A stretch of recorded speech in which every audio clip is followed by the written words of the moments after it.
All right, let's talk about Vikings. When you hear that word, what pops into your head? Probably a big bearded guy in a horned helmet swinging an axe, right? Hollywood loves to paint them as these brutal warriors, savage on the battlefield and tyrants in their own homes. But what if I told you that picture is, at best, incomplete, and at worst, just plain wrong? Because behind the Hollywood stereotypes were some surprisingly progressive and fascinating ideas about love, sex, and family. Today, we're pulling back the curtain on the romantic lives of the Vikings. And trust me, it's way more interesting than just raids and longships.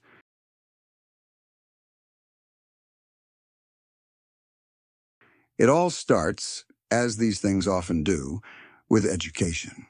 Forget awkward health classes. The Norse were incredibly open about the facts of life.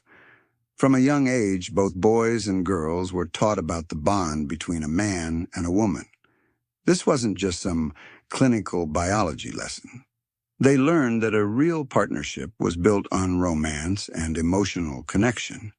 The physical side of things was explained, sure, but the bigger lesson was that respect and affection were the bedrock of a strong family. So, how did you win a Viking's heart? Well, forget dinner and a movie. Their methods were a little more direct. For instance, one way for a man to show his affection was to gather the most beautiful flowers he could find, walk right up to his crush, and gently but firmly smack her in the face with them. No, I'm not making that up. After that, he just had to wait for a sign of interest in return. A woman's signals could be more subtle, like mending a man's shirt. Or, in a moment of true intimacy, she might tenderly brush his hair. But if the feeling was mutual, things could get cozier. She might just settle onto his lap for a kiss, or wrap her arms around his neck to ask for a favor. And when it came to getting married, the Vikings did not mess around. Think your 3-day destination wedding is epic? For the Norse, a party that short was basically just a casual get-together. A proper wedding had to last at least 3 days.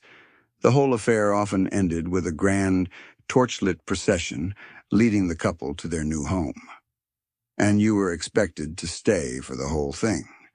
Trying to sneak out early wasn't just rude. It could get you fined or even kicked out of the community.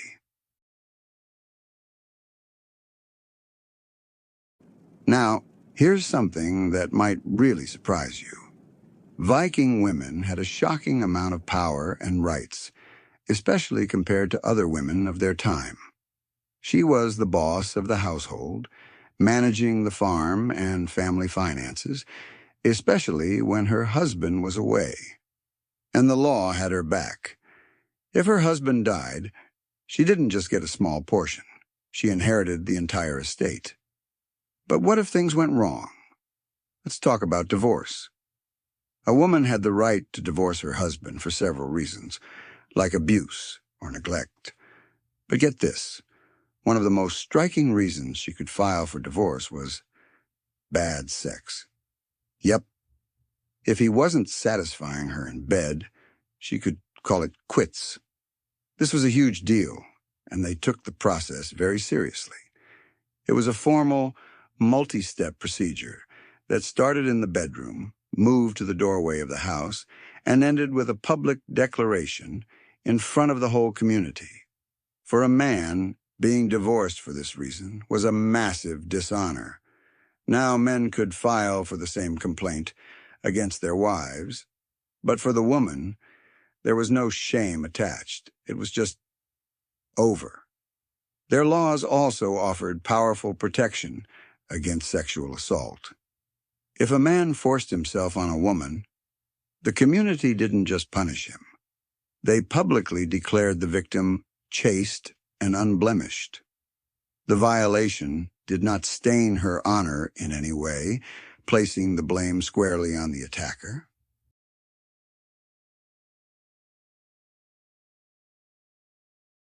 So you have this image of a tough, gritty warrior culture.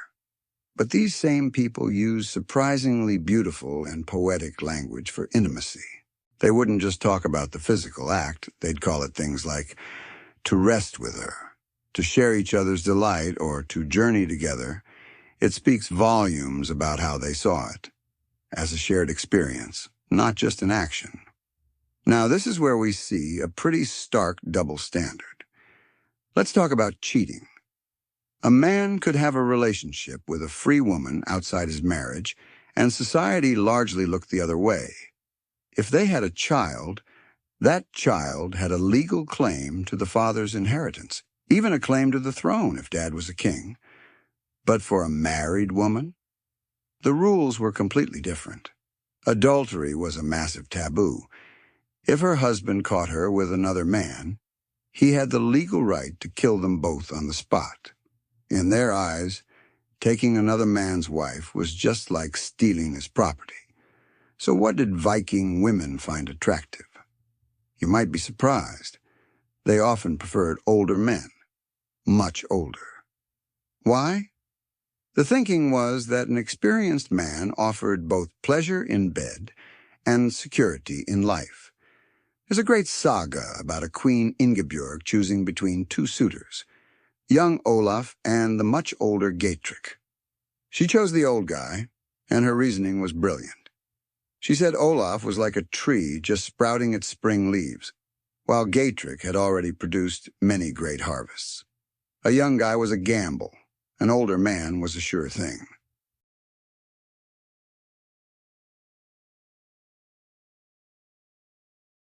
But let's not paint a perfect picture here. The Viking world had a dark and brutal side, and it revolved around slavery. Viking men were allowed to use enslaved people captured on raids for sex. These individuals had no rights, and this was considered separate from the marriage. The legal wife usually didn't object. It was an understood part of the household. Some wives would even send an enslaved woman, along with their husband, on a long voyage to keep him company. But the wives weren't powerless. In fact, one of the most amazing parts of Viking society was the women's uprising. If a husband was spending too much time with enslaved women, or just generally disrespecting his wife, she could gather all the other wives who felt the same way, and they'd basically go on a protest strike. And here's the crazy part. It worked. These fearsome Viking warriors almost always gave in to their wives' demands. The situation would get so serious that the community elders would step in, listen to the women's complaints, and do whatever it took to make peace, because they knew an angry mob of Viking wives was not something you wanted to mess with.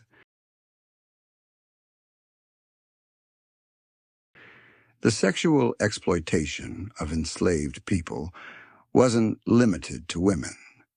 Captured men were often systematically raped. For the Vikings, this was a calculated act of domination, a way to strip a man of his perceived masculinity and make him effeminate and easier to control. But what about consensual relationships between Viking men? Here, things get complicated. Society wasn't against the idea of men having sex with men, but it was all about the role you played.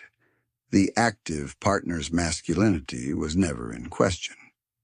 But the passive partner was seen as surrendering his manhood, taking on a woman's role. This was considered deeply shameful, a mark of cowardice that went against everything a Viking man was supposed to be. They even had a whole vocabulary of insults for these men, calling them things like coward, outlaw, or practitioner of female magic. We know these relationships existed because when Christianity arrived, the church actively condemned them. You only ban something that's actually happening. So the next time you see a Viking on screen, remember there's more to the story than just axes and raids. They had a complex, sometimes contradictory, and often surprisingly modern world of love, family, and relationships. What part of this surprised you the most? Let me know down in the comments. And if you enjoyed digging into the real lives of the Vikings, make sure to like and subscribe for more. Thanks for watching.